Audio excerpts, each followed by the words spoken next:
Thank you so much. No problem, lovey. Okay. Come in so we can see you. Come. I should do some healing around visibility. Okay. Then we're going to be... That's a bit...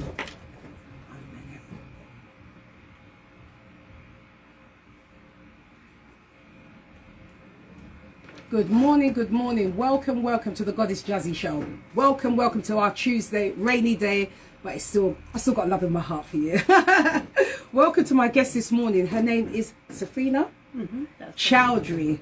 See, I pronounced it right. I didn't need it written down, did I? And today, Safrenna's going to talk about ECBC. Tell us about yourself first, Safrenna. Let's know about yourself. Who are you and what do you do? I am an emotion code and body code practitioner. I'm an event organizer. I've also been a writer, a novelist, a camera person, and a photographer. Yeah. Can you take pictures of me, please? Absolutely. Thank you very much. Absolutely. Oh, so what is the ECBC? What is it? What actual? So ECBC stands for Emotion Code and Body Code. And it's a modality that was created and founded by Dr. Bradley Nelson, who wrote the Emotion Code and created the Body Code system. Okay. And it's a way of releasing trapped energies like emotions, which can get stuck in the body. So say you have something that happened to you as a child. I don't know, like your parents told you off, and then you trapped shame. And that stays in your body, and until you release it, and then from that you tend to operate from a certain like a subconscious mindset. So there's nearly 1,000 potential things which can be hyperlinked tables in the Body Code app. So we've got like 6 imbalances, and Dr. Bradley teaches you how to tap into that, how to identify that through muscle testing and find out what's going on with you. So if you have problems with like finding love or like money problems or blockages like that, you could actually ask your subconscious mind what is going on in a yes or no kind of way. So you can't say what is going on and it's going to tell you, oh, this is my, like Pinocchio. So if you want love, you can tap into it like that. If you want if you want love, you want to find out, like Rumi said, what is stopping what is stopping you from finding it. So it's not that we are all open to love, but sometimes we have blocks. Like I was running for the train today, and the doors had already closed, and love can be a bit like that. When the doors are closed, you can't get on. You know what I mean? So it's very much like that. So if you find what train you need to be on, and you find the love, and then open the door, but at the same time you have to be it's good to release what is holding you back. So we have these layers and layers of emotions, of imbalances, and it doesn't always start with you as well. Like even yesterday I was doing some work with myself and a practitioner. It was a different modality, but we were doing some work in the womb. I was taken back to some when I was in the womb, and we did some work around that and not wanting to come out and things like that and be part of reality in this kind of dimension. And with the what's it called, the emotion code, you can find ancestral energies as well, which is really powerful. So I did a session with Dr. Brad last week. It was on Facebook. And I asked him if there were any blocks to be becoming like, So when you say blocks, are we talking like trauma? I mean, trauma can be, it's not always trauma though. It's not always traumatic because, so you can have like let's have a look at the book. This book is called The Body Code it's by him, Dr. Bradley Nelson. There you go. It's up here, and it's also part of it's also an app as well. And the app is like the 1,000 hyperlinked tables. So you have like, so there's a chart in here. I thought I should show it to you and describe it. So there are 6 imbalances on the chart. And that's what we carry? No, that's a potential of what could be out of alignment. Oh, I see. So the body code is made up of 6 components, so categories. You have energies, you have pathogens, circuits and systems, misalignments, toxins, and nutrition and lifestyle. So say that you have a trapped emotion. Well, we all have trapped emotion. Yeah, definitely. Because by our nature, you don't have to be an empath to have a trapped emotion. You just have to be alive, really. Yeah. But how long we hold on to it is another question. That's true. So years. Yeah, years. And then going back to the ancestral thing. So if you're born, when I did the demo with Dr. Bradley, he removed something that was a ancestral trapped emotion of feeling unsupported, and it was from like my mother's line. It was started with a female 13 or 14 generations ago. So if you have that in your DNA, it's kind of information that has to play out. It's like when you put code into a computer, the computer has to execute the command. When you say do this and do that. I didn't realise you could go as far back as that. You can, but I'm like with the Bible. I'm not that well versed with it, but there's something that says we pay for the sins of our fathers. Yes. After that, there's 7 generations back and 7 generations forward. I'm not sure about the forward part, but it's talking about the stuff that we carry within our DNA. And they've done like experiments with mice and things. So they can monitor and change their behaviour and see if the sibling, the mouse that gets born, carries the same fear or the same preference. So let me ask you, how does he tap into because how does he execute all this info? It's not always him that does it. I mean, because anyone can do it, and you can actually do it on yourself as well, which is the beauty of it. Because you don't have to hand over your power, or if you have trust issues, or even if you don't really have to have trust issues, even if it's just like when I first came across it, I was just like, what is this, like Obi-Wan Kenobi? Yeah. And then like a few months later, I'm like being certified and doing case studies because it changes you. Yeah. So basically, what you do, you ask to tap into a higher power. So you connect to something outside of yourself, God, source, universe, and then you ask for help, and then you muscle test to say, do I have a trapped emotion? And if it comes, if you do like the ringing ring method like this, do I have a trapped emotion? Yes, I do. It shows you how to do the actual... And then the book is all about showing you how to do it. So here you have a chart of 60 emotions. Where's it gone? This is quite amazing, It is. I mean, it's so easy yet so complex. Because the way that Dr. Bradley has done this, I mean, this is quite a relatively new modality. It's like 20, 30 years old, but it's based on some really ancient concepts, and that is tapping into who we are in order to heal ourselves. I like that, because on the retreat I went to, this is a little bit I can share. It says to you, ask for what you want before you drink the medicine. And so, what retreat was that? That was for the shaman, the shaman of the Amazon jungle. Yeah, the chief of the Amazon jungle. And they said, don't ask for, just ask for what you want. And I did. Ask what you need, not what you want. Ask what you need, then you drink the medicine.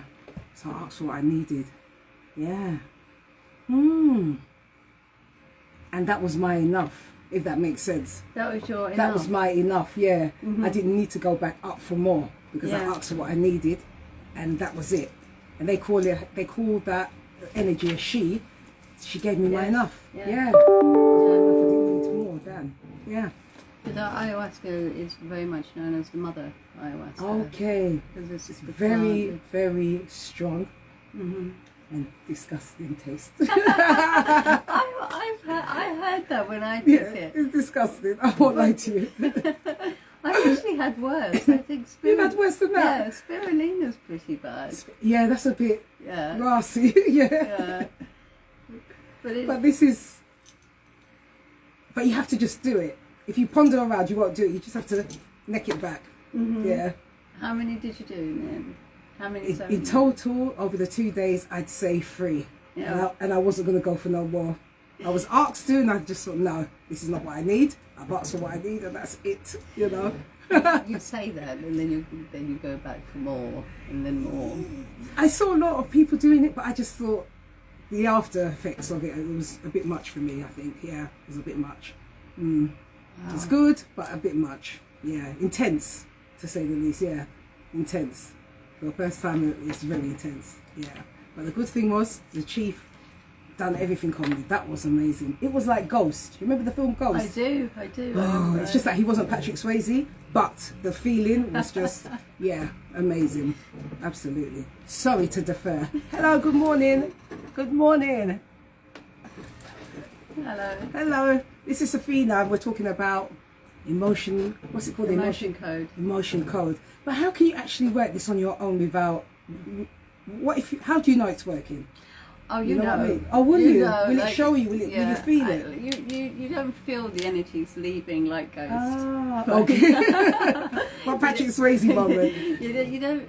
Like, so I've used it when I've been literally sobbing about something, or really, really depressed, and moments of great grief and moments of great heartbreak. And I've used it with other people where they've been in pieces, and we're like, okay, so in session, in a proper session, and they've stopped. Yeah, because that's how you know that it works. Because it can be immediate, but it's not always immediate. So when you remove something called the heart wall, which is like layers and layers of emotions that wrap us up in like an onion.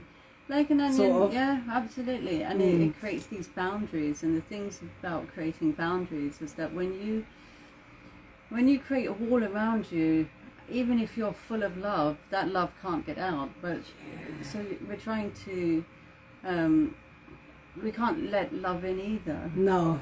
Oh my God, you're so right. So it's both so ways. Right. Even though we think we're protecting ourselves, we're actually. Are we damaging ourselves? I wouldn't say that. You wouldn't say that, no? I wouldn't say that we are, because the brain is so clever and so powerful. It does everything that it needs to do in order for us to survive.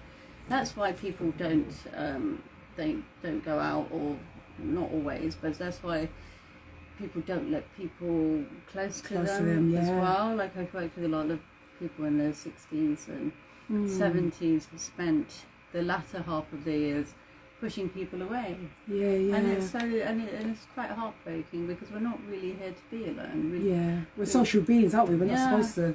I mean, with this dimension as well, we came here to play and to grow and to experience things. And there's only so much you can do when you're by yourself. It's like the saying, if you want to go fast, go alone, and if you want to go further, go in a group. Wow. I wish I knew about this when I suffered grief. From my best friend, who passed, because it's 4 years, but it's still really hard.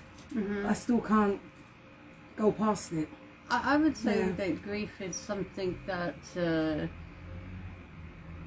it's difficult.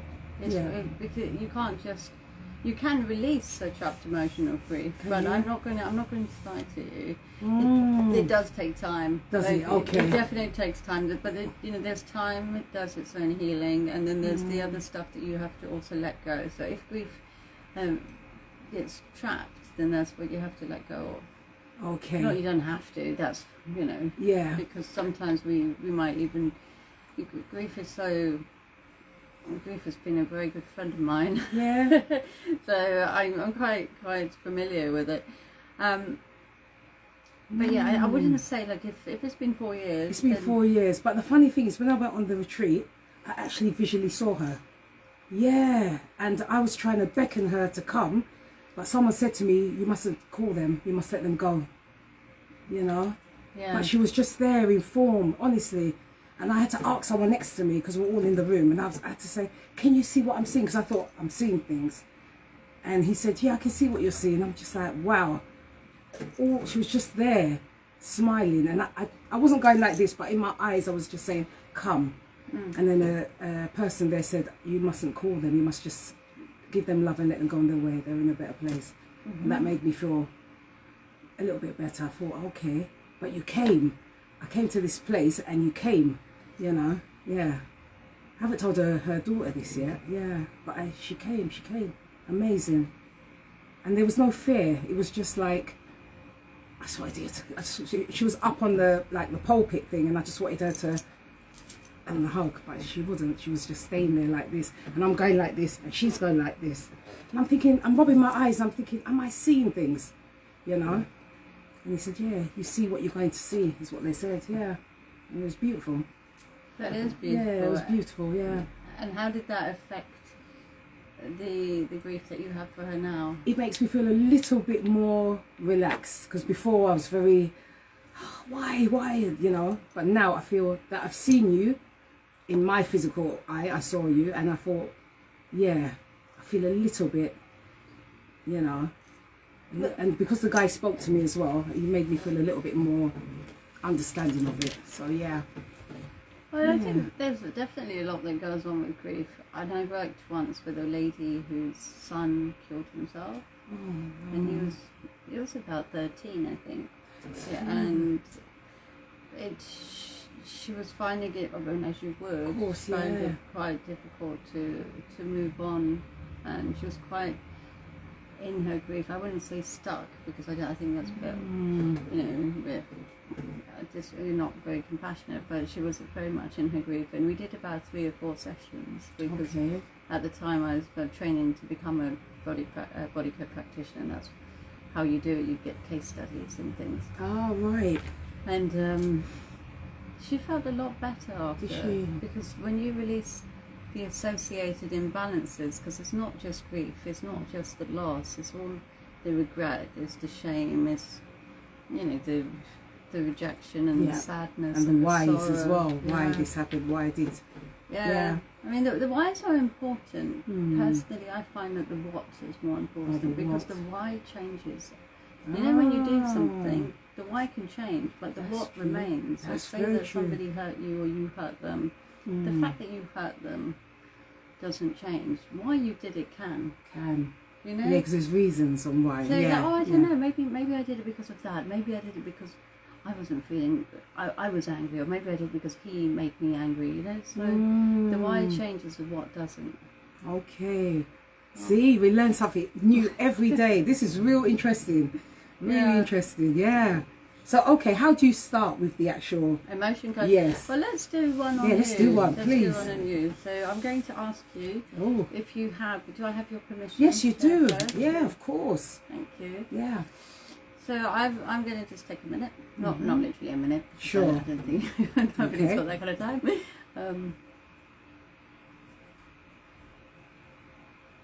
Then I'm going to become you. Like, are you? Not become you, not literally. You have to carry this weight. No. Oh dear, you're going to become me. Okay, cool. We're not becoming. I'm going to connect with you. Wow, okay. So it's just we're all connected. So with your permission, you must do this. God, bring me tears to my eyes already. Yeah. Ooh. Okay. So with your permission. Yes. So Jennifer, is that your That's birth name? That's my birth name, yes. Christine is my middle name and Wright is my surname.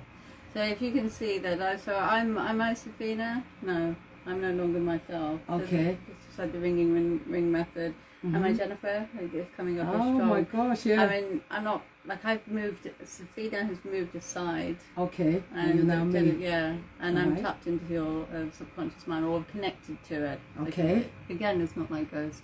But so do I have a chakra emotion? Yes, you do.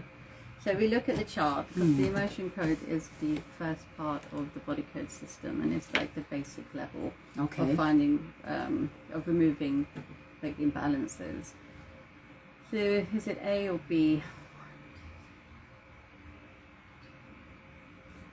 So So we have something called creative insecurity, Ooh. which is when you're trying to start something new, or if you're studying, or if you're trying to create a business, or write a book, or something.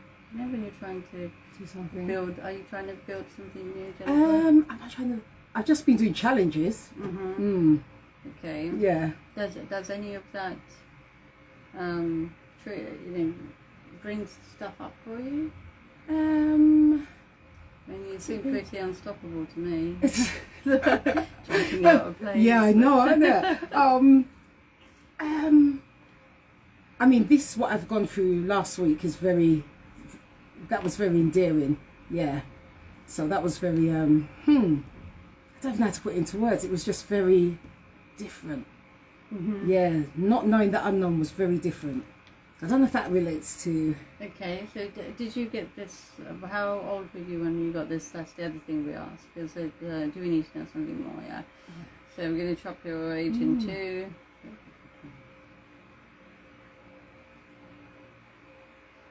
So age 19, Ooh. did anything happen when you were age 19? It comes that when you were trying to create something and perhaps you... Created my son at 18. At 18? Yeah. At 19, all I know is I wanted to be the best version of me. I wanted to I didn't want to be the typical single parent. Mm-hmm. So I was always trying to be better than. Okay. Yeah. So with work and everything, I was trying to go for all the out of reach jobs. Yeah. Mm-hmm. Yeah. That's the truth, people. Okay. So we just literally, we swipe, there's a governing meridian from the top of your lip to the base of your spine, and you just swipe it, because the idea is that you have, your fingers are magnetic, and the governing meridian holds the data, as it were, like the credit card strip, and you just release it. Okay. You release it, remove it.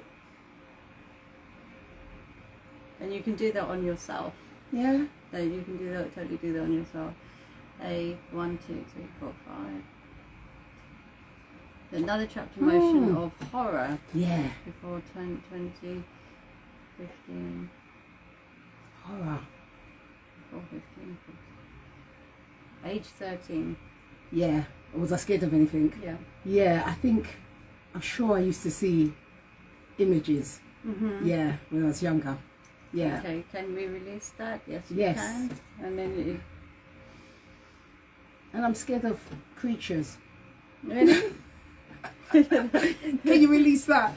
Yeah, if you go to Peru to do ayahuasca, watch out. No, you'll be fine. I mean, Peru is such a beautiful place to do it. Okay, so that's basically it. So you do that, you release the emotions individually. Okay. And then when you use the body code, which is like the next level, we're also having an exclusive sneak peek at the belief code. At the what code? The belief code. The belief code, okay. So the belief is like the beliefs which get trapped as well. Like they either you're told them or you internalize them. And I think belief work is so important, because if you believe you can, then you can, as you know, Ford said, and if you believe you can't, then you cannot. Okay. And so that's the next level. So I've been doing this since 2019 now. Oh. I found it when I was doing another form of therapy. It was called cognitive behavioural therapy. Okay. And about the 8th session I found this, and I thought this one is way more powerful. This one is, yeah? Yeah, because you don't talk about stuff. You do mention, so when I say what came up for you, you don't go into a conversation about it. You just say, okay, something comes to mind. And because you've acknowledged your subconscious, you've acknowledged that thing, that emotion, that imbalance has been seen and heard. Like we all need to be seen and heard. Yeah, definitely. But in the right way, not in the way that people think. In the right way, you need to be. Yeah. To be seen for who you, the essence of you. Yeah. Not the outside. Not the outside. That's right. Yeah. I mean, the outside is not a bad thing as well. I mean, but don't you think we concentrate on the outside too much?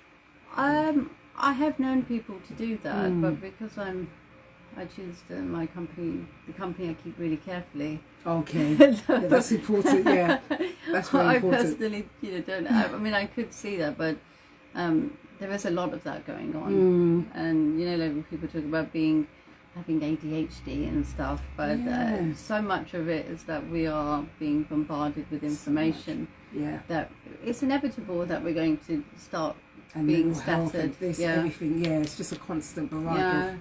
So mental on mental health, releasing trapped emotions can actually it can help.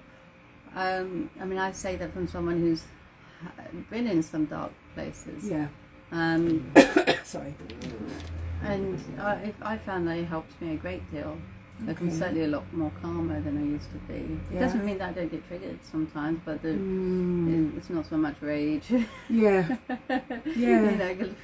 You don't really think of women having fits of rage, but I think it's appropriate sometimes to address anger in the way that it's supposed to. Otherwise, it comes out sideways. And you know, you're so right, because when I was at the retreat, someone said to me, "You're allowed to be selfish." Yeah.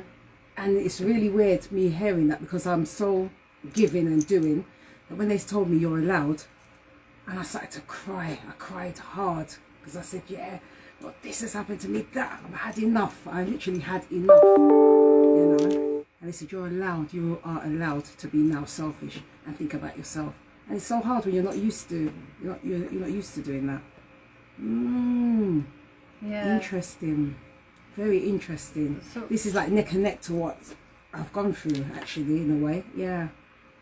but giving yourself permission to heal is also quite It's important. a big step as well, isn't it? To say, you know what, I want this healing. It's a big step, honestly. Wow. And allowing yourself to be, actually, I deserve it. I don't. Because Yeah. so many times we can get addicted to the pain as well, because that's all we know. That's all we know. We don't know nothing else after that. So Yeah. we just keep going on and keep shifting it there and not moving it out. Yeah. Wow. And we don't know who we are without it. Yeah. So, like you said, like what goes on after. It's a bit like being in the womb, and you're like, oh, I don't want to come out because I don't know where it's going to be. What's there. going to be? Where Even it's and gonna go. you saying that again, when I came out of the place, it's like I didn't want to go back to the real world. Does that make sense? Absolutely. I didn't want to go back. I liked where I was. It was so peaceful, so loving, so happy. I just didn't want to face outside again, you know? Mm-hmm. But what about if you brought that peaceful, happiness to the world?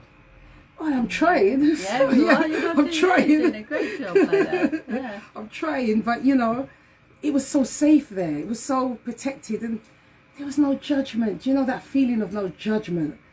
No one was looking at you and your hair or your figure or your this or your... Everyone was just showing natural love. That's how I felt, you know? And it was so nice. There's nobody perving at you or anything. You know, the usual that you have in the world. There's none of that, you know? It was just so natural, so warm. When I had to leave, it was just like, oh, I don't want to go. I don't want to go. Keep me here, you know? Yeah. Yeah. It's a great experience, and I've still got opening up more, and I don't want to open up more till next week, until Eggy's on the show, because then he'll understand what's Sure. you know. Yeah, I'm just so glad I was chosen and I was offered this. Honestly, I'm so glad, so glad.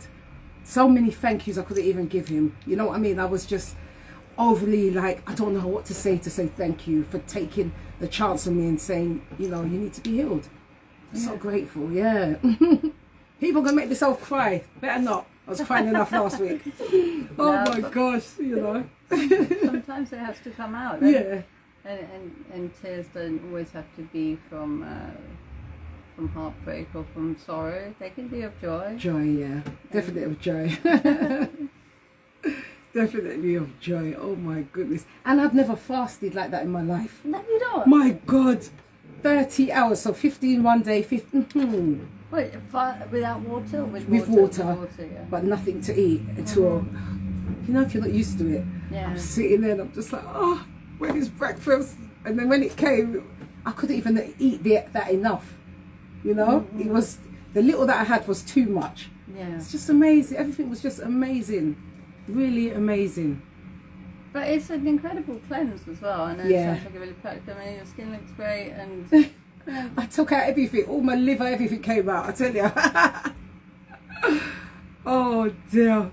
And as it was coming out, I was cursing. I was saying, yeah, come out now, you know, it's like that.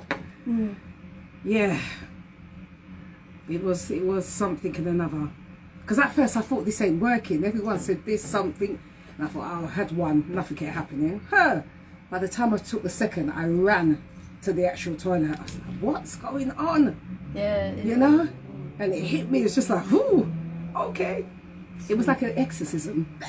Tsunami. Yeah, it was. And I tried to control it. And then when my second batch on the second day, it was coming out the other end, but not like that. It was literally air. So he's doing his healing on me, and I'm farting at the other end. Nice. And you can't even fart decently, can you? Because it just comes out. And people were saying, Jenny, don't worry about it. The shame is used to it. I'm just like, no, it shouldn't be happening like that. As he's doing this, oh God. Where was the shaman from? The Amazon. Oh, yeah. And he came with his daughters and son. He's beautiful. My God, the skin. Okay, he didn't speak English, but yeah, beautiful. You know, beauty. Oh yeah, we see beauty girls, you're done up and up. But I said this man is handsome, in a clean, and I mean it not in a derogatory way or a sexual way, but he was just purely beautiful. The children were so obedient. So I went to shake one of the daughter's hands, but it's not in their culture. They bend their head down. I didn't know. So I went to say, oh, hello, and what have you. But what he done is he told them to come and have a picture with me. He said, come stand there and have a picture of me. I was like, oh, bless you. Yeah. You know? Yeah. Just that kind of mannerism. You face your back. So her husband is playing the music. Her back was to us. You know, us as women here, you with your boyfriend or what have, they're not like that. They're so, I don't want to say it, you know, proper. That's what I think, proper. They're proper women, proper men, you know, just proper. Obedient, respectful, just proper, I feel, yeah.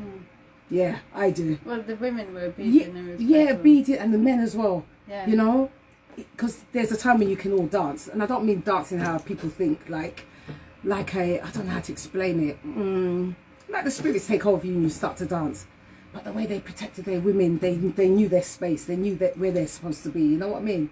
Yeah, it was just, you just looked and you just thought, man. And did the men know where they were supposed to be? Yeah, as well. Nobody crossed the line. You know, if you went to a party, let's say, they'll cross the line and try and chat you up or what have you.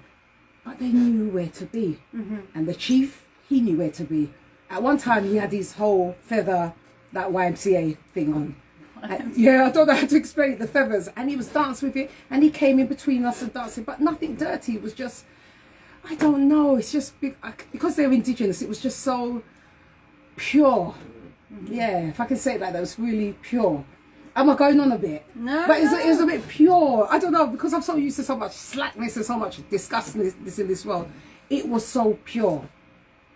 You know what I mean? So pure. Having a man this close to me, blowing and chanting, was so pure. You know what I mean? In the normal world, or in this world, it would be more, you know, I don't know, try it on. Yeah, and all that, you know, and trying to kiss you or what have you. But this was the purest feeling and the safest. I could close my eyes and know that he ain't going to try and fill me up or what have you. Yeah, I'm being real. Hi. Hello, darling. From Portugal. Yeah, it was just pure. I just want to go back. I just want to go back to that place, you know. I just want to go back. Oh gosh, yeah. You can become that place. You know, can I? I think so. I mean, I've had another friend who's recently did ayahuasca, and I did it about 10 years ago. Did you enjoy it? No, I didn't. Oh, you didn't? No, I didn't at all. By the third ceremony, I was kind of, I personally wouldn't do it again because it was too heavy on my body. Yeah. And to put it through that, because I'm not used to drugs. I know that. Yes. You know, they even. And me, I don't smoke, I don't nothing, so it's very difficult. Yeah, so when you start to put your body under that kind of pressure, inevitably you're going to give yourself that near-death experience. You know what I mean? Yeah. And then, but the beauty of it is that you come out of it feeling alive. But yes. I'm not entirely sure if it's the most compassionate way of putting yourself Yeah, 'cause it's taking quite yourself harsh. to the edge in order to feel alive. Yeah. And yeah, it but is I've known harsh. people who've done like 50 ceremonies. And When I stuff met like people that. saying this is their 100th time, I'm like, Yeah. that can't be me. My enough was my enough, but because I've been told I've got one more, fine. But I think that will be my enough. Yeah. And the only downside that again talking from personal experience is that you can feel such euphoria after doing it, but unless you learn to integrate and process what has come up, like any kind of repressed stuff, because knowing something isn't enough. It's like with the emotion code and the body code, knowing that you have a trapped emotion of abandonment is not going to change it. Releasing it, processing it, letting making it go. use of it. Yeah. Okay. Letting it go, because once you let something go and move past it, there's not getting over it, because we do that with the mind. But what the body, there's a really interesting book called The Body Keeps the Score. You don't have to read the whole thing to know what the book is about. The body does trap a trauma in the body, and then unless it gets processed, you'll continue to vibrate at that level. Wow. So if you're say you have a trapped emotion of anger, it's a ball, then you're constantly resonating at that. You're always angry, and you're always like on the edge. And it won't take someone. You're just a tap, not literally a tap, because you're like this raw bundle of nerves. And so knowing that you're angry, or that you maybe have like issues around your parents isn't enough. Really meeting the issues head on, but do it, please do it within a space. Yes, because definitely. I've done things to myself, like in self-hypnosis and stuff, and it can you know, Can it be dangerous? I would say that it can be dangerous, and it could reinforce and make trauma worse. Because if you're like, well, this happened to me, and then you can get stuck in that loop. And that's where you need someone to hold the space for you. Or just not to feel alone, because if you have got some kind of trauma that's made you feel like you can't trust people, then it's not a bad idea to find ways to trust yourself. Because when you start trusting yourself, I'm not talking about loving yourself, because everybody says you need to love yourself. Yeah. Yes, well, you go and love yourself. I've been loving myself, and I've still got trauma, love. But loving yourself is great. But liking yourself, accepting yourself, these are the baby steps that we take. Yeah. Because then liking yourself, and like that. Yeah. Like, even if you can't like yourself, how about you accept yourself? Because this is who I am. This is my body shape. This is my hair, and you know, this is. Exactly. I've done that. And you saying that again. This is for the young people as well. Accept who you are. Yeah. You know, stop trying to enhance what you've got. This is how we were made. You know what I mean? Yeah. You don't have to look like this person or that person. Try your best to love who you are. You know, because if you don't, it's true. Who is going to love you? Because I'm just going to look at you as a fake person. Just love who you are. This is what God made you, and that's it. You know, because I think you're going against God's wishes if you don't like who you are. Yeah, I mean, that's just my personal. I wouldn't want to be a child. You wouldn't want to be a child these days. Oh no! With all the stuff that's going on, with I wouldn't want to bring another one up in this world now. No. Like artificial intelligence, or this AI, the filters, everybody's changing the way that we perceive, and going back to that notion that a lot of us have ADHD. I think I might have, but the reason why I can be quite scattered is because, you know, if you lose focus, who doesn't lose focus these days? And this time it's so fast that you lose it so quick that you have to rein yourself back in. And it's programming. You know? It's just like the stuff that most of us have been through. We've been taught what to do, what to say, what to think. Yeah. And definitely so. And you have to, now it's like, well, how to look like. Yeah. What to look like. And why do you want to look like an AR fiction? Why do you want to look like a robot or something? And why do you want to have excessive makeup or excessive this? What for? I really truly don't understand it. I don't understand it at all. Because because I know this is how God made me. This is how I'm supposed to be. Okay, I'll wear my lip gloss, as you can see. I'll wear a bit of eyeliner, but that's it. I don't want to be over the top with this and that, because that's a fake portrayal of me. Unless I'm acting, then that's different. But no, doesn't fit good with my spirit, my cleansed out spirit. Yeah, if more people had that, yeah, it's probably going to be more. It's probably going to be stranger to see someone with, who looks normalish. Yeah. Yeah. And it's a matter of time. Things are moving really, really quickly. It's too fast. They are moving really quickly, and just watch yourselves. Yeah. Protect yourselves as well. Like, wise words, people. Listen out. Yeah, you have to. Because if you don't, who else will? Who else will? But I like this emotional code thing. yeah. I do. So I've been a practitioner since 2019. Do you have callers? People call Yes. You can call in on 07308 895 668. Facebook, Love the Beat Radio. Instagram at Love the Beat Radio. And Twitter at Love the Beat Radio. Please give us a call in. Ask a question. Maybe Safrenna can give you a bit of what's it, ECB? ECPC. ECBC, you know. Make you feel a little bit uplifted, you know. I like this because it goes hand in hand with what I've gone through. So I like it. I like this. I mean, it is an incredible. What I love about the emotion code and body code is that it's so gentle. Yeah. So I've been through talk therapy, and you can go round and round and round in circles, and without getting too personal. It helped me mainly to get out of a really challenging relationship.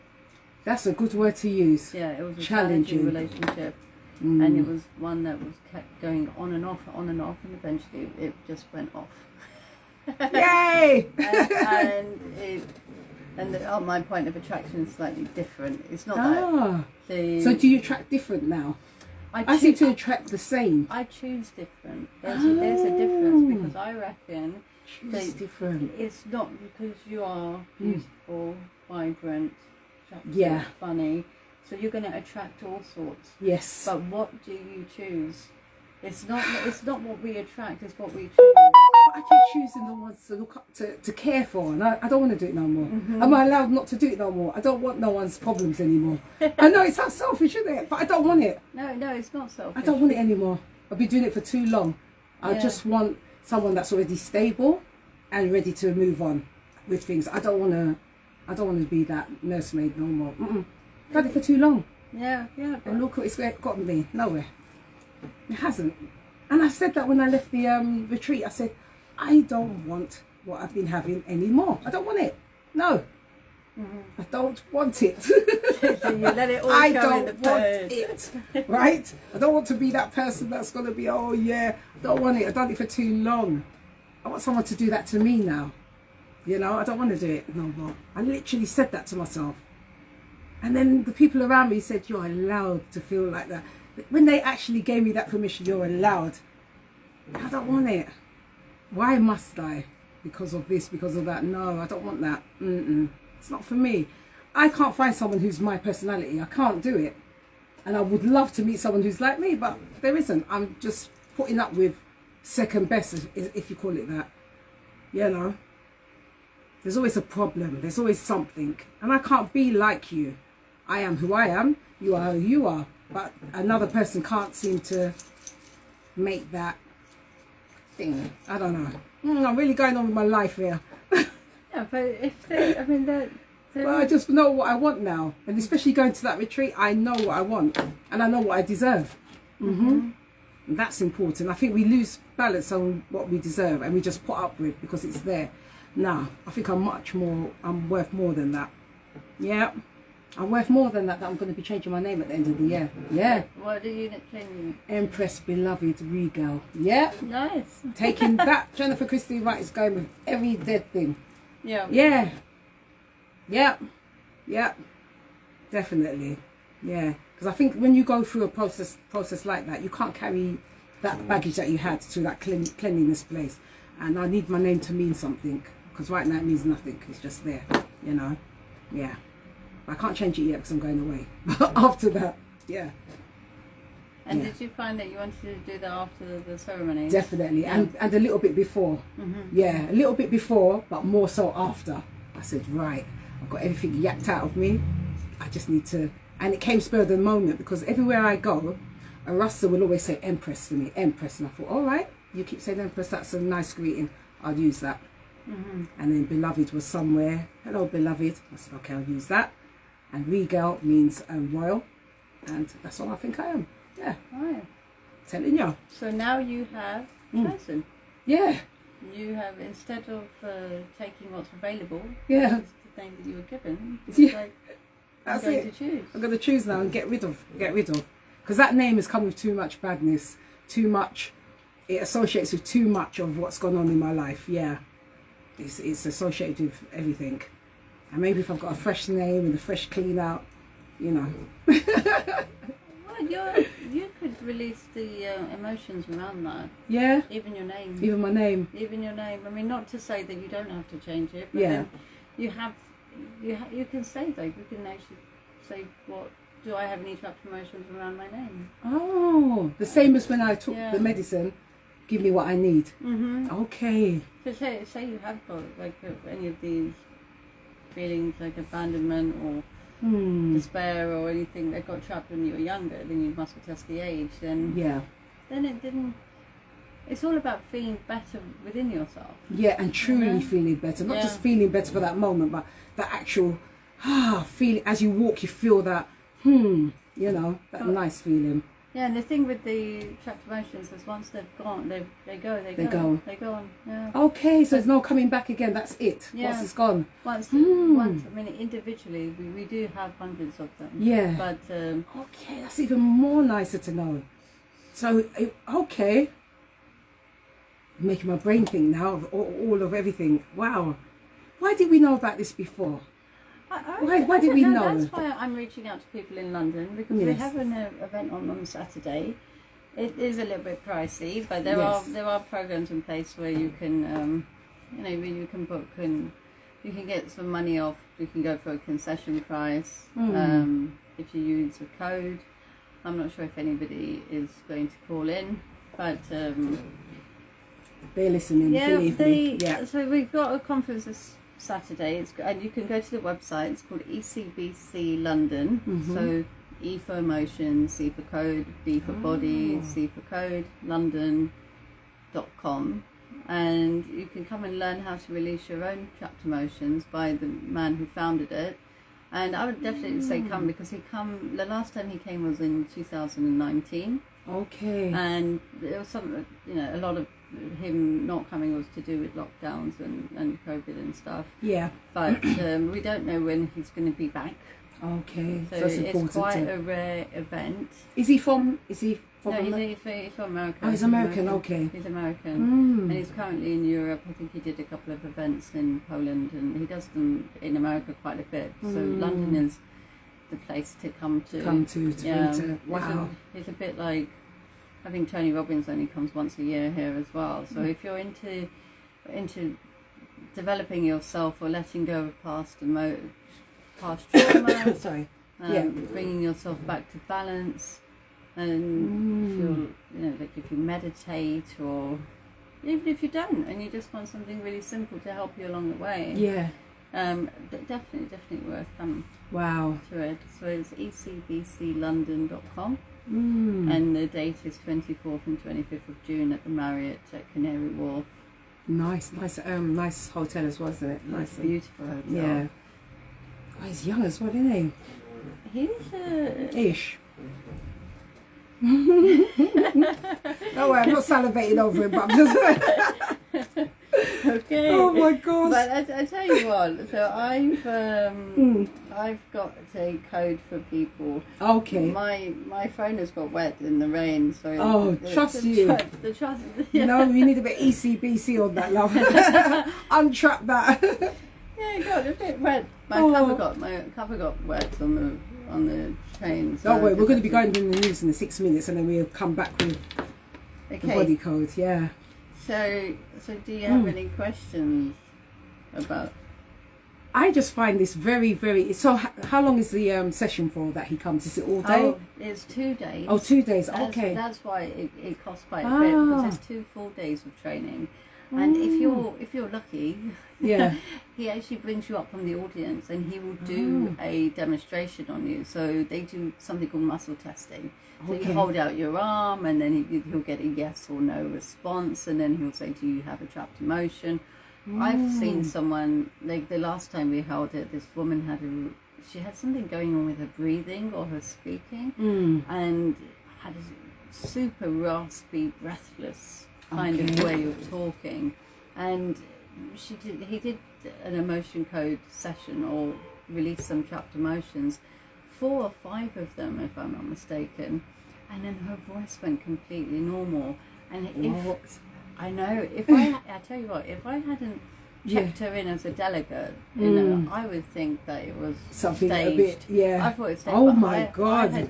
She was really, like, her voice was like, it was very late, croaky like that, yeah. Very, very laboured. And then on the day, and there was like I think there was like 80, 90 people there on the day, and he picked her, and it was remarkable. Oh my God. And people who've had things which, like, you can't explain it, but it's just the way when you let go of what's in the way, it's kind of... See, and it seems so simple. Looking at this, it seems so simple to get rid of. You don't need no big operation or anything like that. It's a simple healing. You do, like, say that you have lost someone, and grief does get trapped. There are so many other factors to consider, like we mentioned before. But I came to this work through grief. Okay, so that was your calling, as to say. Yeah. Sorry. Sorry. Wow. And it's been great. Yeah? Yeah, it's been And great. has your life been much better now? Better, yeah. Much better, yeah? Much better. I mean, it took a while. It did take a while, to be honest. And when you say a while, are we talking years? A couple of years. Years. Well, it took me a couple of years. Well, I've been doing it since 2019. So you still go up and down, but the energies aren't as heavy. Okay. They're not as, they're just... When we get back from the news, I want to find out about you choosing differently. Okay. Yeah. Yeah. Choosing differently. Yeah. But that's what you do after. Actually, I didn't even connect the dots, because once you release the emotions and the imbalances, what you have is the ability to choose. Then you choose if you want to, because you don't have to be angry. Like, I personally find that we can't help when we get angry. We can't help, but we can certainly choose to stay that way. Now, how long you stay, it's a bit like love. We don't really choose to fall in love, but we can actually choose to stay in love, or which is quite empowering, even though some people may find that negative. We can choose to let love go as well. So if it's not working for us, if it's hurting us, or if we've got it mixed up with something else, like sometimes when we're children, we might associate love with a lesser positive emotion, like pain or like abuse or anything, because of the way that we've been spoken to, or things which have happened to us. And that's true. And then when you unhook that, when love becomes love, gosh, and pain. How does it feel? How does it feel? How does it feel? Well, I mean, you How get does you. it feel? How does You that know? feel? I think it feels. Does it feel euphoric, the same as how I went into that place and came out? Does it truly feel like that? Because the only love I get is from my son and my grandsons. That is that love. But love, how does it feel? Because the rest of it is just a joke. I'll have to get back to you on that one, because I'm focusing on other things other than like I've got, I find that there's a trifecta of healing. You work on your fitness, you work on your finances, and you work on your finesse. And then when you are the person that you want to be, then it's not about Will that person find me? Absolutely. I think so. I think that when you work on who you want to be, then it doesn't matter who the other person is. Because when you're resonating at a certain frequency, say that you came into like a lot of money, right? I've yet to have that happen, but in theory, say that you came into a lot of money. Yeah. Would you still date, or would you still choose the type of man that you feel that you are attracting? No, I don't think so. You wouldn't. No. Would you? If you felt like, if you looked your best, felt your best. I'm going for something higher. Yeah. Would you? Because I deserve it. But, yeah. But so, what makes you think that? What is it within you that? The new Coast Restaurant and Cocktail Bar. Breakfast at 159 High Street, Penn, Jesse.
I'm going to put back the mic. Now everyone can hear us. Okay. So what was we saying? You was going to say something when we got back online with About giving. I said, giving, yes. Why do you think that you give so much? Give so much. I think growing up, I think it stems from being brought up. My mum bringing me up and showing me that I'm supposed to give. I think, yeah. That's the only way I can think of. The only. But what do you think? If this is a really funny thing that I learned from one of the many modalities that I've either dabbled in or studied, but this one's so Marissa Peer, I think she's a hypnotherapist, RTT, some hypnotherapy. She says something really funny like, take a deep breath in. You know, keep taking, keep taking, keep taking, keep taking, keep taking. That's too much. Then let it go. So, can you give without taking? But I've been doing it, but now I can't. No, but you're given. I'm given. So where is it time for you to take? Yes. You know, so yes. You cannot have one without the other. Yeah, it's time for me to take now. And if you empty yourself of everything, then what do you have to? Nothing. Yeah, if you give it's it, time to take, it all away. Yeah. And because hearing those words, you think to yourself, to take is selfish. But now, people, I'm coming to take. I'm coming to take. Take it or leave it. I am coming to take, because I've been giving for so many years, and I'm now coming to take. Yeah, I'm coming to take. Not going to step on no one's feet. I'm coming to take. Yeah, yeah, I am. And I'm going to be proud of it. Yeah, I am. I'm coming to take. Yeah. Thank you, Shaman. And thank you, Safrenna, for telling me that, because honestly, I'm coming to take. I have to. Because the thing is, people will see you giving and they'll never stop. They'll never stop you and say, you know what, you do so much. They'll just keep taking and taking and looking at you. Do so much. Thank you very much. Yeah, take more, take more. They'll never, you know, acknowledge what you give. So people out there, love me or hate me, I'm coming to take. You're going to be seeing a different type of Jazzy, aka Jenny, aka anything. I'm coming to take. Yeah, I'll still have love in my heart, but I'm coming to take. 100%. You all have been taking for too long. And, you know, I've got no gratuity for it. But, I mean, by your nature, you're still going to give. So I know, that's the thing. But that's great. That's because beautiful. that's who I am. I was still, but I'm not going to be giving as I was giving before. No way. I'm going to be giving like that. No. And I know another thing we was taught, not to give to receive. That was another thing embedded in us. Yes, you know, don't give to receive. But now I'm going to give you and I want to receive back. Yep. Yep. I need to receive now. It's enough.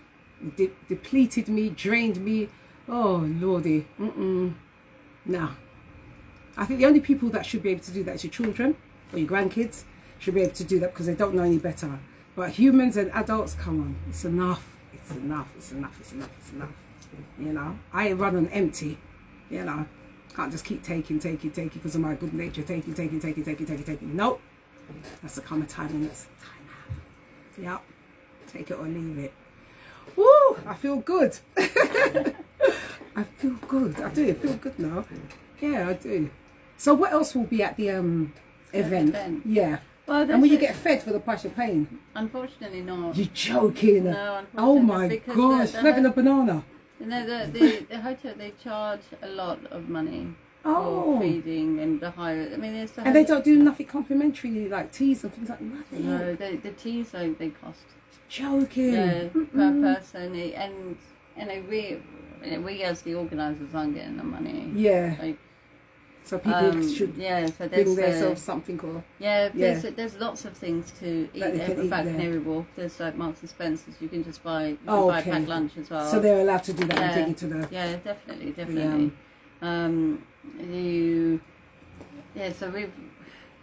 Conferences are actually really pricey to put on, and especially after COVID, things have gone up tremendously. Which is kind of, I know it's kind of ironic that we're having the cost of living crisis, and then you're like, oh, can I afford this or can I invest in it? But there's ways of getting around it. Like if you pay by PayPal, you can pay in 3. Oh, you can do it in installments. You can do it in installments, and you can get the concessionary price if you put in. this code, which my screen keeps locking. So ECBC 100, if you put that in the code, you can get like £100 off. Nice. So you heard that here, people. I nearly said baby. Oh Lord, give me strength. Yeah, for the ECBC conference, you can get £100 off. Sorry, with the code EBC. No, ECBC. Oh, ECBC 100. Yeah, that's pretty good. ECBC 100. And that's for the 2 days, or just for the? It's for the 2 days. Okay. It's for the 2 days, and it's the best deal that we've had. It's the best promotion that we've done, and I'm only doing it for the first time for your listeners. Okay. So you've got a good bargain coming out there, people. If you're interested, those online, those on air, and those on Instagram Live. You know. So I would definitely recommend it, because you don't get the chance to do it, and you learn how to unlock your body's ability to heal yourself. My question again is, where was this all our life? You know what I mean? From our youth, where was it? Well, I don't think he works with schools yet, but it would be great to have something like that. Yeah, in definitely so. I've worked with people as young as 8. Who've come from like problematic childhoods, like the parents have divorced or separated, and it makes a big difference. It really does, because if you can release what you've caught, what you've trapped earlier on, then come when you get to your 40s or older, you have less. That's right. Yeah, to carry. Yeah. Because when say that you create a trapped, or that you have a trapped emotion of betrayal when you're younger, and then because you've never fully processed it, you keep attracting people that betray you. Yeah. You see, look how that works. Oh gosh. And I've said to a friend of mine that if you don't find your original wound and close it, you'll always be bleeding. And when you bleed, if the wound is open, the sharks will come. Jeez. You know? You heard it here, people.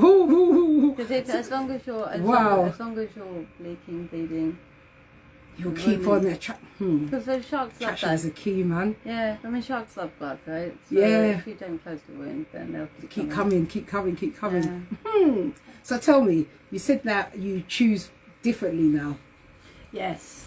I like it. I was in a challenging relationship, and I've had the choice to be.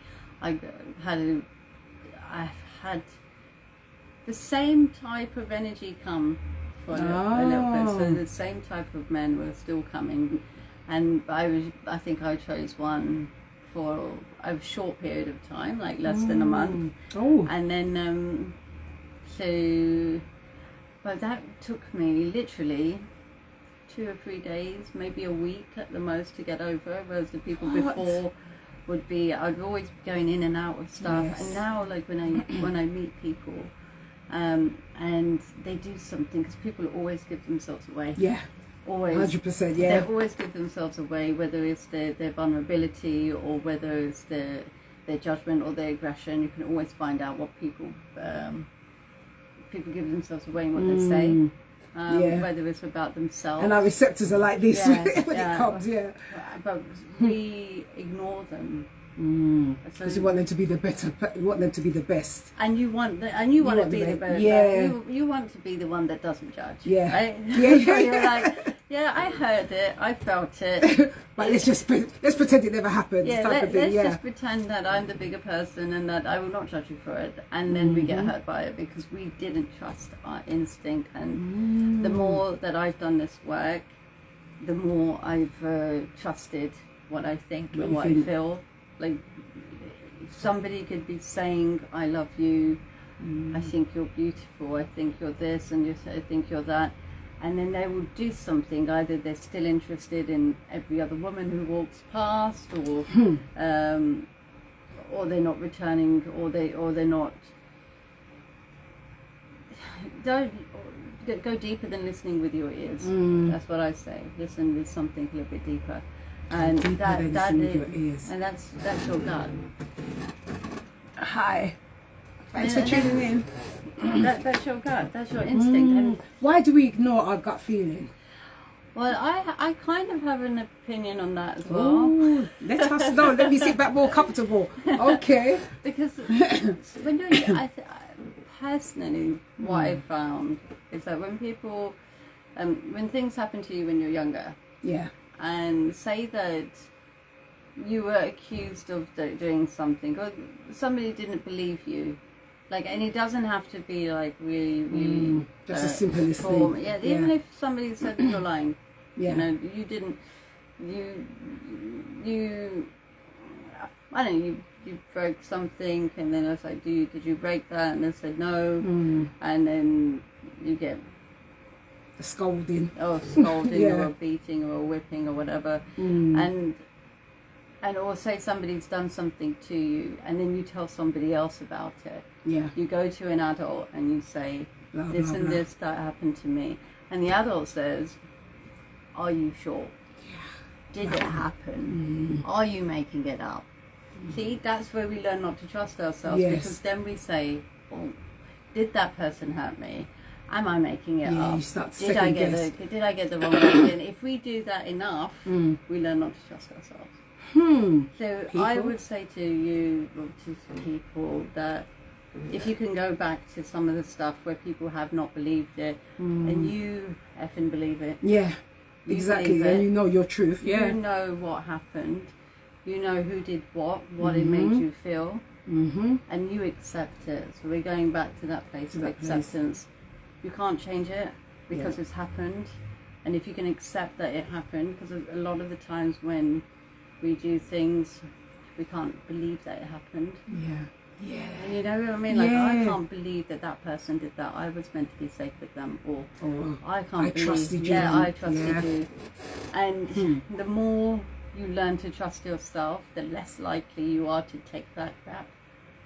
The more you learn to trust yourself. Because I've nearly got into situations where people are saying one thing, but they're doing Doing something another thing. else, and then I'm like, that doesn't make sense. And what happens when you confront that person or those people?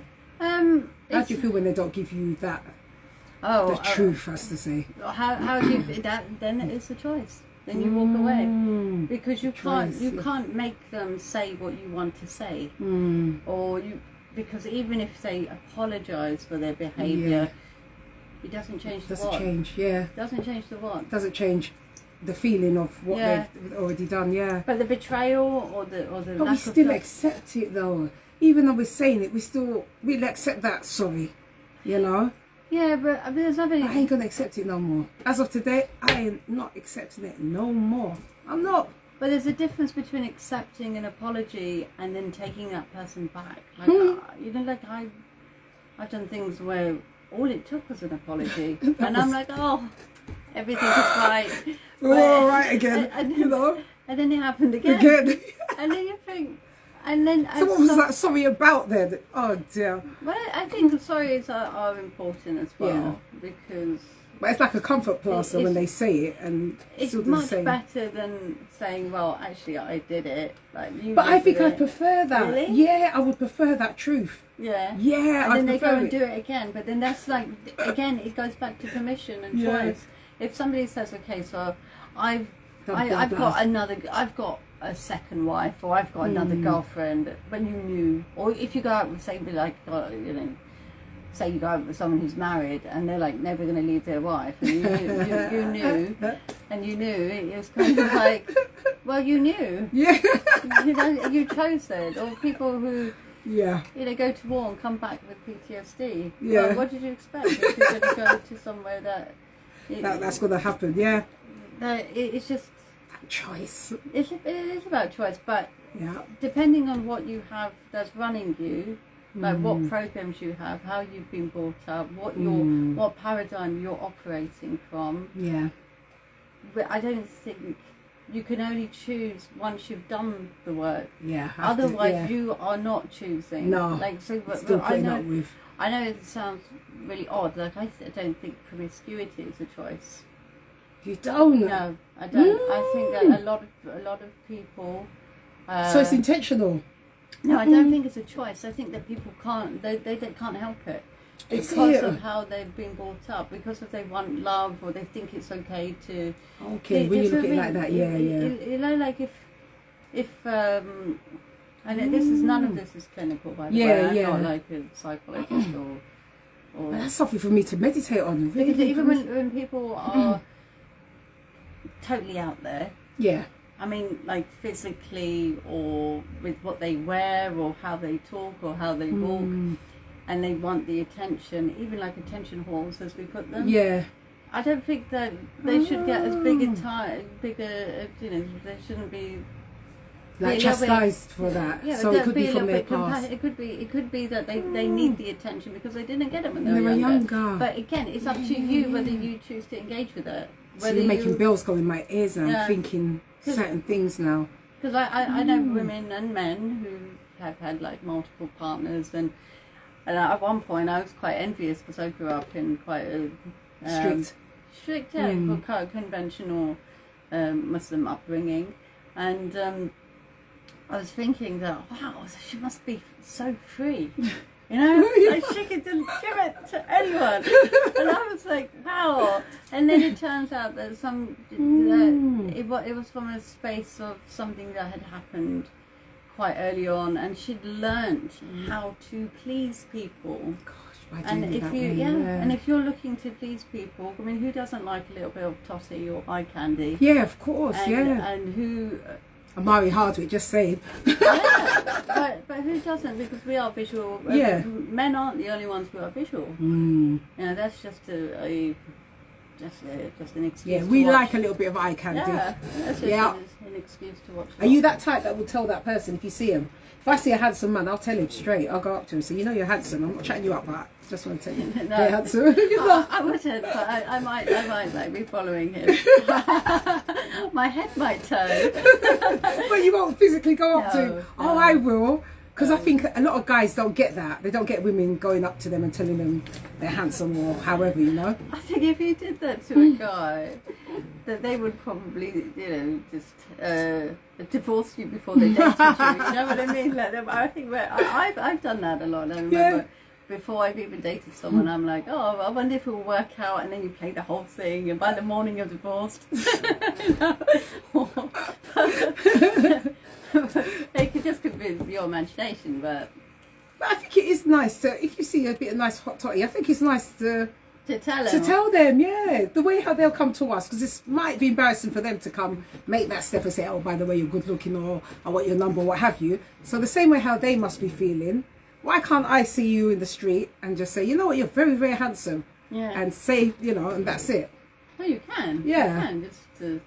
And then I'll apologise. I mean, I'm not here to chat you up. I just wanted to tell you that you're handsome, or your hair's nice, or you're this, you're that. You know. Don't know. Again, it's choice. It is choice. But so after I did the emotion code, there's a bit after you do the certification. So this is Dr. Bradley teaching it live, and then when you become a certified practitioner, you have to do, like, there's some studying to be. You have to watch some videos. There's an exam, and then you have to do 30 case studies. 30. I think it's 30, but that might have changed because I did it in 2019. I don't think it will be more, but you just go on Facebook. They have groups and things, so you can just say, hello, I'm doing my certification. Who would like to be a case study? Oh, so you don't do it face to face? No, you don't have to do it face to face. You can do it online. You can do it over the phone, which is what we were doing before when I connected with you. Yeah, so I mean, there are other ways that you can use a magnet, roll it down the spine and things like that. And that takes, you've got 6 months to do that. That's not bad. You've got 6 months. I personally did it. It took me a month because. Good on you. Because I had nothing else going on. So at you the just time, could focus everything on there. I could focus on it. And in terms of the investment, you can get it back. You can get it back, yeah. You can get it back by doing sessions on people, and there's the other stuff that opens up for you, just your level, your point of attraction. Okay. You feel lighter. Point of attraction. POI. Yeah. No, POA. Point of attraction. I have to write these things down now. I like to do that. Right. POA. Point of attraction. I like to put on me in profile. Yeah, but I will say that it's not a fix all for everything. You still have to put in the work. Yeah. It's not like you go around, you release the chapter emotions, Then tomorrow you get what's what, and all of a sudden things start coming to you. It doesn't necessarily happen like that. But I did find that when I changed As Wayne Dyer famously said, when you change the way you look at things, the things you look at change. I'm really going to meditate and try in a different way. Yeah, I am. And it's so simple. Yeah. I mean, I know I'm selling you the course. Yeah, but good for you. But there are a lot of resources online. Like even if you type in Dr. Bradley Nelson emotion code, he teaches you how to do it by yourself, and you don't have to come to a seminar. You don't have to read the book. You don't even have to read the book. You just have to get the chart, and then follow. And then do the video. They do all sorts of things. But I want this to be. I want to do this again next year, but I can't do that without you guys' help. Okay. I need to spread the word. Yeah, and I think they should. You see, things like this, especially for the youngsters as well, I think they should be in the schools, definitely. Especially with the young people going through their stresses and their identities and everything else. This is definitely needed. Instead of the usual things that you have in school. I can't remember what they've got in school now, but you need something like this, I think. It is something that, I mean, they need all kinds of alternative ways of looking at things. Not just the one way that they've been taught years in, years out. Have a different way. For sure. So I was studying, so I had an exam a couple of weeks ago, and I was having trouble retaining the information. And so I got into, a couple of months ago now, I got into learning about memory techniques. And there's a guy called Jim Quick, and he teaches people how to remember things a lot better. Like he also works with people like those actors like in the X-Men. He works with them so they can learn their lines and stuff. Lines and things. That's one thing I can't do. And Jim Quick, he teaches you all this kind of these techniques, like turn things into animals. And so I'm training how to be a guide in London. Okay. So it's completely different. But so we go in Camden, and I've got this like writing walk and film and photography walk and stuff. Yeah. So you learn about the buildings and the architect and the. And do you find you retain the information once you've done? Now I can. Because I went through his course. Okay. It's online, and also I cleared some stuff on why I wasn't retaining the information. So there was a reason. There was a reason for it. So I was. It's an adult college. I had some conflict or some emotional dysregulation, I would say, with the other people in the group. I didn't feel like they was connected. I felt like an outsider. And then when I addressed that, you could retain the information because I wasn't scattered. I wasn't. My brain wasn't. It felt much safer. I realised that I wasn't a child anymore. That I wasn't in school. That these people were just people. They didn't have to be my best mates. They didn't have to like me or not like me. I was just there to learn. So that's when the information went in. So if you clear like the other thing, because I'm using the excuse of age. I said it's because of age why I can't retain it. So now I'm going to search back and see why I can't retain the information. Because if you go back to school, what was that like? I was the only black girl in the class, so that was heavy. There was only 3 blacks in the whole of the school. When I go back to school? Deptford Green back in the day, 1980, whatever, 80s, There was only 3 black, 1 woman, 1 girl and 2. Sorry, that was my primary school. Childeric. Yeah, 2 black guys and myself. But at the time, I didn't see it until as I got older. I thought there was a difference. And when I got angry, I said this on the other show. The night before at school, I think it was a Sunday night, they played the film Roots. That's when it's a black slavery film, and and that's when I realised we are different. Before I going to school and everything was all right, and that's when it's really bad for me to say, but this is how I felt. I was young. I just hated everyone. I did. So that hated everyone. Could have that effect on why. Why would it? So that could affect. That possibly could affect the way you learn, because if school was a place that made you feel like you felt an outcast, you felt you felt the odd one out. You always felt someone was looking at you. You tried to get over it, but it was hard because you were the only black girl, and 2 black guys. That was it. That was just us 3, you know. But the school made you feel comfortable until I watched Roots. When I watched Roots and I went back to school Monday, it all changed. Yeah. And you watched Roots in school? No, at home. So it was like a Sunday night back in the day. And then I realised racism, I realised slavery, and I just thought, oh God, I went back to school and I was really angry. I was proper like, ugh, I hate everyone, you know? Yeah. And people would be like, Jenny, what's wrong? No, don't touch me, don't talk to me. You know, I was like that. I never ever addressed it. Funny enough, isn't that weird? But when you say that you hated everyone, how did you feel about yourself then at the time? I was young, so I was just like, I wish more was told to me. Maybe my mum should have told me more. I think she kind of hid everything, that everything's okay and everything, and it wasn't, you know, it wasn't. She didn't really tell us about racism and things like that. We were to love everyone and everything else like that. But it took me to see that film for me to think, damn, I am different, you know. So yeah, I felt with a big S, itty. I did, yeah, I did. Yeah, I did.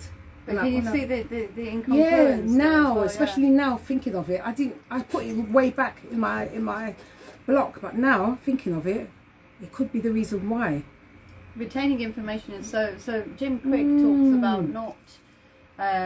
He says that in school we're taught what to learn. Yes. But we should be taught how to learn. How to. Like why our brain does or does not retain information. So he has these techniques like taking, remembering lists and all of that. And then if you couple that with like the emotion code, body code, where you release whatever kind of emotion, baggage that you're holding, because that's basically what it is. The baggage that's weighing you down.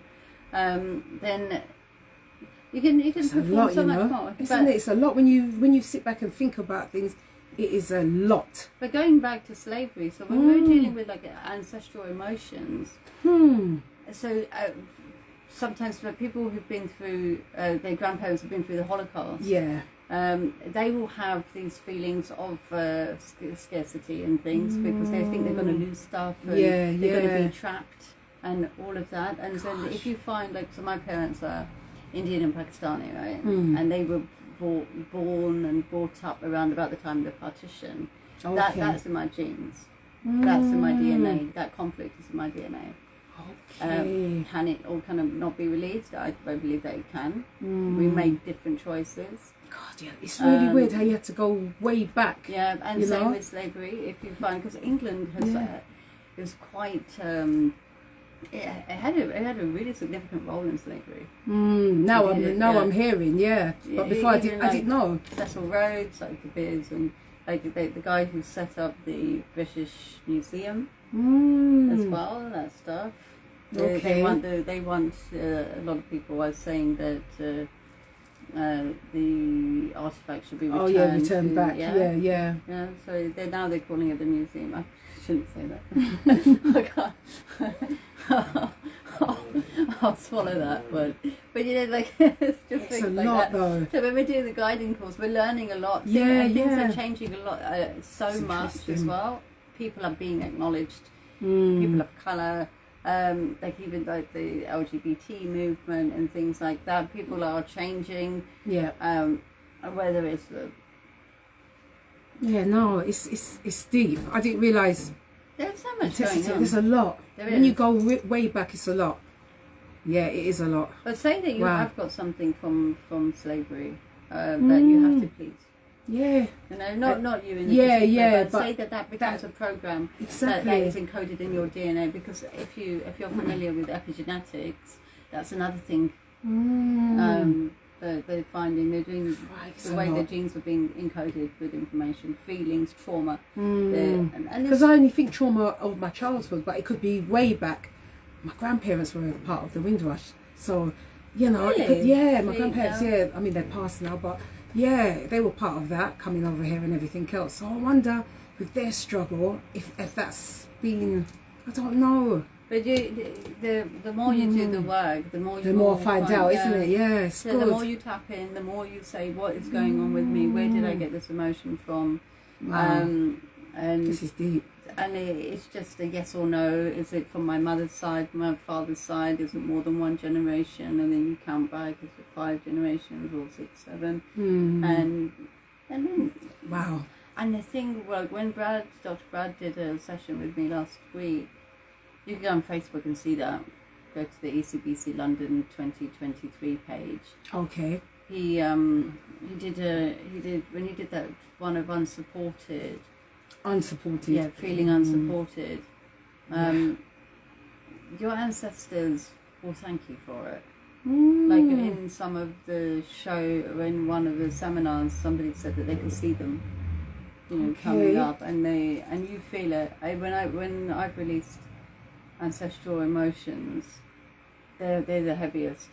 And they're the ones which you tend to need to stop. So, because you can't just go around releasing hundreds of chapter emotions or in one session. Yeah, no, you do what your subconscious mind can let go of, and then you drink a lot of water.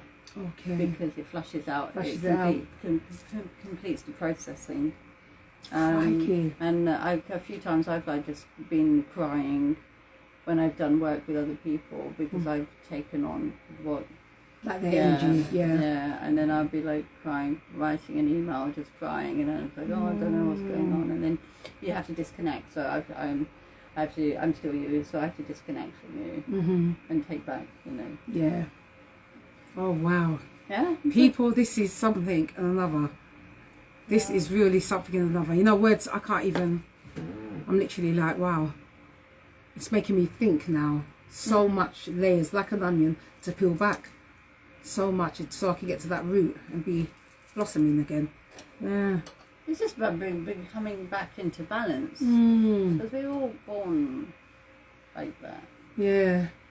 But I always thought it was on my mum's side or my dad. I tried to find out things about my dad recently, you know, because I didn't grow up with him and my brothers. But it's just like, they don't know. I don't know what date he died. He doesn't know. I mean, but you were closer to him. You don't know. So how can I find out the makeup of how I'm made up? You know. Have you done a DNA test? I have. And? I ain't what I'm supposed to be. I am 70% Nigerian, 10% Baltic, 80, something else. Oh, something else. But there's no Jamaican in there. No. No. Is that where you were? Yeah, my parents are Jamaican. Yeah. But there's none of that in there. So where did your parents? What are they? So where were they? Well, that's the part I don't know how the thing came back. The what's it called? The DNA. Heritage, yeah, DNA thing. That's how it came out. And it looks like I've got millions of cousins on them sides. But I don't know which. It doesn't say who's the part that it makes up from. It doesn't say. I said to myself, let me just find out. I couldn't believe it. Nothing wrong with being Nigerian, but I'm just saying, where's the Jamaican part though? That's the part yeah. And the Baltic, which part? I'm 10% Baltic. Yeah. Oh, wow, that's interesting. Yeah. Hereditary ancestry, something in the other it was called. The one on the TV.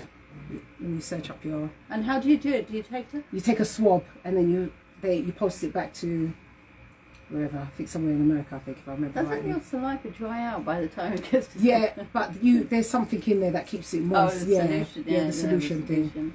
So that's why I was laughing. I don't know if you know the lady, the cook. Her name is Andy something. She's a black cook, and her daughter is Marquita, the journalist. She's got a gaff hair, bald head. She done hers, and she's Barbados, and hers came out the same as mine, 70% Nigerian. There was no Barbados in it, so it's like somebody told me something, you know. Yeah. How important do you think that knowing where you come from is? I think very important, very. I think because just to know how you're made up, because if you meet myself and my mum, we're completely different. I'm completely different. You know, some families you say you're like my son. He's completely different from me. There's traits of him of me, but I'm completely different, and it makes me wonder, how did you bring me up to be how I am, and you're like that? That part I can't. see, you're brought up to be like this, but yet you're like that. And you're like that in a negative way, not in a positive way. Doesn't make sense. Well, you But never I can't be know. able to unleash her Yeah. problem neither. But Because that's all I've been doing is unleashing everyone's thinking about everyone else's problems and not my own. But you never know what's going on with people. We don't know what's No, we fully don't. inside us and why we do what we do. We know what we've done. Yeah, oh, I know what I've done. And why I've done it. Oh dear. I didn't mean it. And it goes back to that thing, that what do you choose, and you can't, and that accountability thing. And a lot of people don't want to take accountability. And that's another thing that irks me. Is that the right word they say? Irk. When you don't take accountability. You know, it's not that hard, is it? Just admit it. Just say, yes, I've stolen that. Fine, let's move it on. Instead of looking at me and say, no, I didn't do it. And you know you have.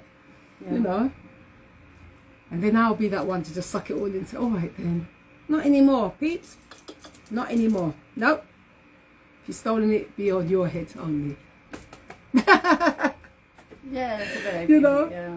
Because you get tired. You must get to a stage and age where you get tired of being that person. No, don't want to be it anymore. Today, I say I don't want to be it anymore. Thank you. No. It's going to be hard because that's not my personality, but I just want to try my hardest not to be it anymore. No. No. So if you don't show me opportunity, people, you know. Yeah. Don't want to be it no more. And I'm going to choose. Like you said, that sounds so exciting. It does, yeah, it to is. go and choose what It you is. want. But then there's the flip side. That Of? you have to know what you want. And that's where the why comes in. Is that where the why comes in? That's where the why comes in. I was watching this film with Will Smith. Oh, It was called Collateral Beauty, and it's about grief. I don't know, I haven't seen him. I know. I've started it a couple of times because it starts with, why don't you find out what your why is? And I'm like, I don't want to listen to this right now. I'm busy and I'm studying and I really shouldn't be watching this. Yeah. And I just didn't want that kind of bull crap that we're fed. That we're fed, yeah. That, like, oh, you know, find out this and do that. And where you are is completely okay. You know, why you did something, what you want to do. Doesn't really matter, but you have to find out what you want, what matters to you. Yeah. And I know now what I want. Yeah, it's just how to go and get it. I've got to go and seek for it because that's what I want. I don't want anything less. I think I've been taking less for too long. You know when you've taken less for so long that you don't even remember how to take more? No. That cleaner I had, I tell you, you need to tune in next week to hear. I will do. I will do. Hopefully he's back from Cyprus by then. But honestly, Yeah. because it's a new lease of life. It gave me a new lease of life. Yeah. And a new lease of purpose. I already knew that I had a purpose, but now... Do your listeners know about you jumping out of the plane? I found that really, the way you described that was so inspiring. So what happened? You jumped out of a plane. I jumped out. I mean, she went skydiving. I wouldn't say she jumped out of a plane like I it tell was you. some kind of a. But the thing is, why I done it is because, like I said, my best friend died 4 years ago. My other friend, he died a year ago, yesterday. And my other one the same time. And something said to me, they're not here to do these things. I'm still here. So let me give them in memory and let me challenge myself as well to do it. So I gave myself a year to prep myself up, to put fear behind me and to say, I'm going to do this. I don't care who's saying this and that from left and right, because you had the naysayers, oh, you did it, you're too old, you this, you that. I don't care. I said, I'm doing it, I paid for it, I've got to do it. When I think of it, I must be mad. But when I got onto the plane and I was strapped up, and I said to myself, if I don't jump, I had a 70-year, shout out to Darren and Peter, beautiful couple from Devon, shout out to you. It was his 70th birthday and his husband bought him his ticket. He jumped out in front of me first without no noise, 70. I'm the only black woman at my age, half a century years old, right? There's no way. If he's 70 and he's jumping, who am I to be screaming? Nope. So as he went, the guy went like this to me behind. All right, Jenny, he went like this. That meant to go. Yeah. There's no time to sit back. Oh, I don't want to do it. Nope. I just went. Bam! Oh, God. Well, what does it feel like when you're so high up in the sky? I mean, in terms of altitude. The altitude, I didn't, it was still. Have you ever taken time out to be still? If you've taken time out in your life, turn everything off and just remain still. That's a balance for me. So how I felt, I was still in the cloud. What I saw was cloud, sky, and God. That's how So does the plane not make any noise? No, because it goes. And you can't hear anything. Even if I was screaming and cursing, the tandem guy couldn't hear me. No one can hear you. So it's so peaceful. And what about the actual temperature? It was lovely. I know it sounds weird. It wasn't freezing, Yeah. even though I had gloves on. And what they told us was, if you open your mouth, because of the altitude, it will hit you. And then what happens though if that happens? My mouth opened and it was just like breathing normal. God is good though, isn't it? Yeah. So nothing happened. So I think he lied. I think it depends. If you're panicking, then maybe. But I was just in and out. If that does happen, It kind of throws you. faint or Yeah, I think it something? kind of throws you. Is what he was saying. You're taking too much air. But for me, I was just breathing normal. Yeah. And did you jump up by yourself? No, no way. And then somebody meets you? No way. Do I look that brave? No way. No, I had a tandem guy. But that is the way that it's done, right? Not with me, love. No. But everyone have a tandem. Yeah, everyone had the You have tandem. to, Unless you're really brave, you want to do it on your own. No, I'm not doing that. That doesn't make sense. No, no. If you're not trained, though. If you're not trained, I wouldn't do it like brave that. or not. But the thing is, you leave all your life into his hands. Yeah. You know, you put it into God's hands and his hands. So it was just beautiful. And I said to myself, I'll never do it again. But can you believe it? I'm yearning that I want to do it again. How much would something like that cost? It was under £200. Oh, okay. So Not bad. and plus the hotel was like £60 the night before. Yeah. The travelling up there. But it's worth it, yeah. Mm-hmm. Yeah, it's worth it. Do it. Stop thinking about it. Do it. You've picked everything else. Go and do it. And when you're doing it, I'll come to shout you out and video you. Do it. You have to do it. It's the most euphoric. Now I thought the retreat was the retreat was very euphoric for me, but that skydive was just 1 in a million. Yeah, 1 in a million. But the thing that I was most inspired by is what you said straight after. Like, how did it make you feel when you touched the ground? Yeah. Like how did that? It was just like it was just like heavenly. It was just like I'm safe and I'm grateful. Anything you were carrying, a bit like this, came out of me. Yeah. Every disease, every trauma, when I was up in the air, dropped out of me. That's the only way I can explain it. What do you think happened? Do you think that you gave it to God? I just gave it. I must have given it. I said, you know what is to be will be. That's all I said, and I just enjoyed it. I said, the more you think about what's happening, I think you'll panic too much. Just enjoy it, because you're literally in the sky for about 5 minutes still. Then the parachute goes, and then you're gliding back down. Sorry, but honestly. So how long are you up? How long does it So take to get? in from total, they say it's 7.5 seconds. But to me, it's like it was like hours. 7.5 Yeah, seconds? the free fall is 7.5 seconds. But that is I think when the parachute opens, then it takes that 7 seconds. But when you come out of the plane, it's about 5 minutes. Hi, 5 minutes in the sky. Just still, not like a balloon. Yeah. Just still, and you're just gliding down. So when he went to the left, I went to the left. Then we dipped, and I went, oh, I've done it all. Yeah. So if it takes 5 minutes to go from a plane, what's the altitude? Oh gosh, it was how many trillions, thousands, billions, whatever it was that. But it was calm. The air was very calm and clean. Wow. You know, clouds were clean. I can't even explain it. The sky was clean. The air was clean. Sorry. Everything was just, 1 in a million. So it takes you 5 minutes to go from the plane to the ground. In that respect, yeah, because Yeah. as soon as you come out of the plane, you don't just go straight like that. Yeah, of course. You wait. Like a rock. Yeah, you're just like, you're kind of floating in the air. Then he says, Jenny, I'm putting the parachute. Okay. Then I open my eyes and I see ground and I think, okay. I done it. Yeah, I was excited. I done it. 51 years old, everyone, and I've done it. I was just so proud. And the more proud is I wanted my son to know that anything's possible. From when he was young, I used to say to him, anything's possible. Sorry. Yeah.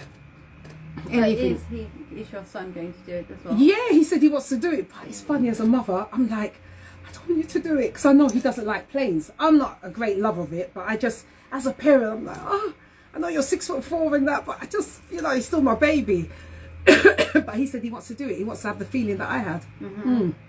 So out of the two, oh, so you've done, you know, what are you going to say? So I remember I've done the plane as well. Flew a plane as well. Oh, wow. In February. Yeah, I've done that in Coventry. Just them small planes. Yeah.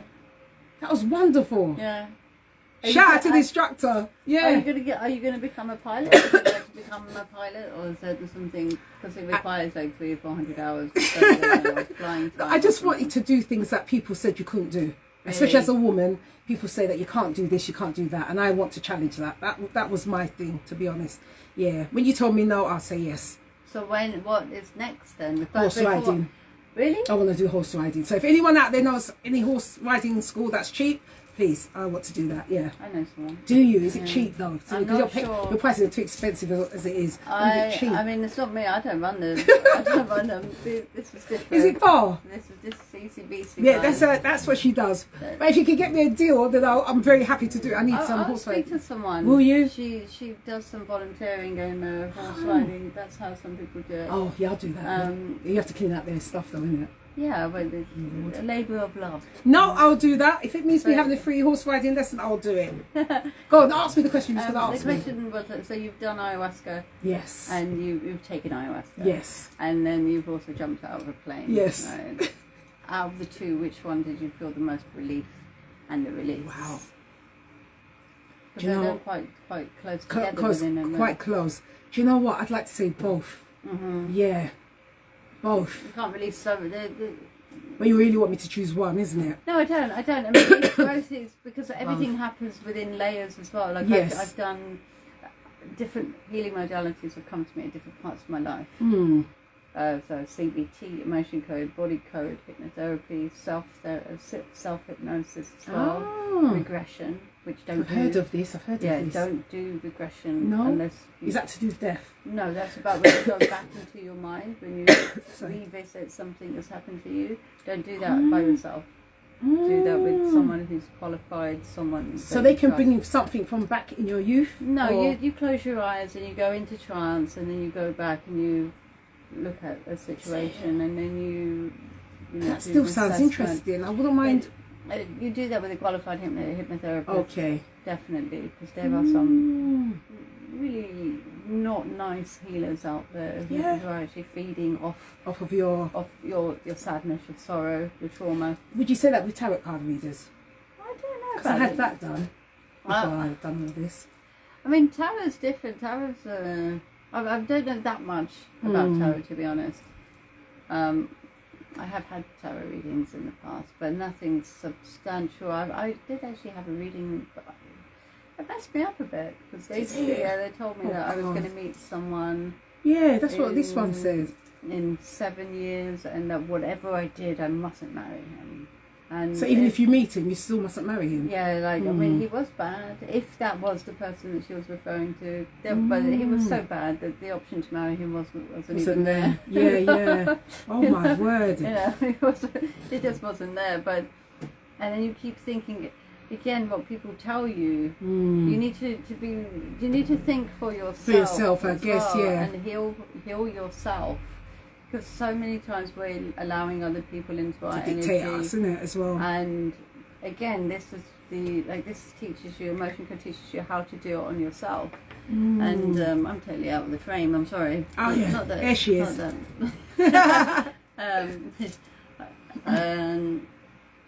So yeah, it's something that you can do on yourself. And I like that regression thing though. I wouldn't mind having that, but with someone, obviously. Yeah, do it with someone who's. I can put you in touch with Can you? Yeah. I can. Are they cheap? Because you know your prices are so expensive. They're not that. I mean, if you think about it, this is 2 days of training. It's 2 days of training. It's 2 full days of training. So they're 2 No 8-hour sandwiches, days. no tea, no nothing.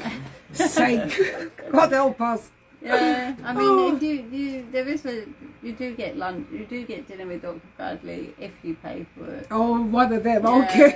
So I mean, it's a hotel, it's a venue. Yeah. We hire the venue. The venue's hired. We do a lot of marketing for it. That doesn't come cheap. I mean, and the paperwork and everything. Yeah, of course. And the speaker as well. This is an art. It's true. You Yeah, have to pay for the speaker. Yeah, I forgot about that. Yeah, of it's course.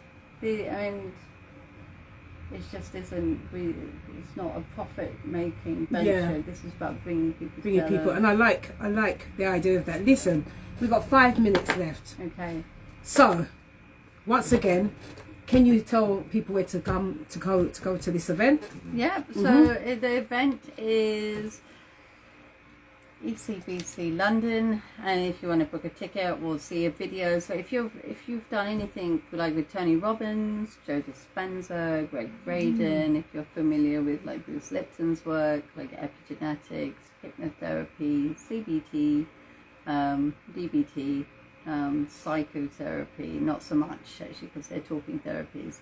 If you really want to find some way to gently get, remove, unlock, release imbalances, whether it's money issues or love issues, then definitely come to this event on Saturday, 24th and 25th of June. It's at the Marriott in Canary Wharf, and it's called ECBC London. Their website is ecbclondon.com, and if you use the code ECBC100, you'll get £100 off. It's brilliant. That is brilliant. So, Safrenna, I want to thank you so much. Thank you for coming in and enlightening me more than I've been enlightened on top of my session on last week. Yeah, you gave me a lot to think about. And you need to drink some water now because you'll release those. I'll release. That's why I'm coughing. Yeah, I will. It's advisable to drink water. Yeah, and that's another thing they were saying at the place. Keep drinking, keep drinking. You drink so much that that toilet was just seeing me like this every minute. Oh dear. Yeah. And they're so healthy. Indigenous people are healthy. Because they're not having processed. They don't have processed. They're not having sweetened things and all this and that. They're having natural honey, natural this and that. And I'm just watching them like, wow. They have a different appetite as well. So yeah, it's your palate. If you're whatever you learn to like, you learn to like things. Because they were just, I was craving for something sweet. I won't lie to you, I was craving, and there was nothing there. But they were just happy enough eating their whatever fruits, and I just thought, oh wow. People are something else, something else. So people, I want to say thank you so much. Thank you so much for my guests for coming in and sharing this information on the ECBC. Here's a leaflet again. ECBC London with Dr. Bradley Nelson. He's the founder and creator of the Body Code and the Emotion Code. Come down and have a great summer. Yeah. It's going to be an incredible weekend, incredible people. You're not going to leave. I mean, you can't go to an event like that, in my opinion, without changing. Without changing, I can imagine so as well. Yeah. And he's quite a hot totty as well. Yeah, I said it. It's a hot totty. So until next week, people, I've been Goddess Jazzy and you've been fantastic. I'll speak to you and see you on live next week. Take care. Until then, lots of love and kisses. Goddess Jazzy.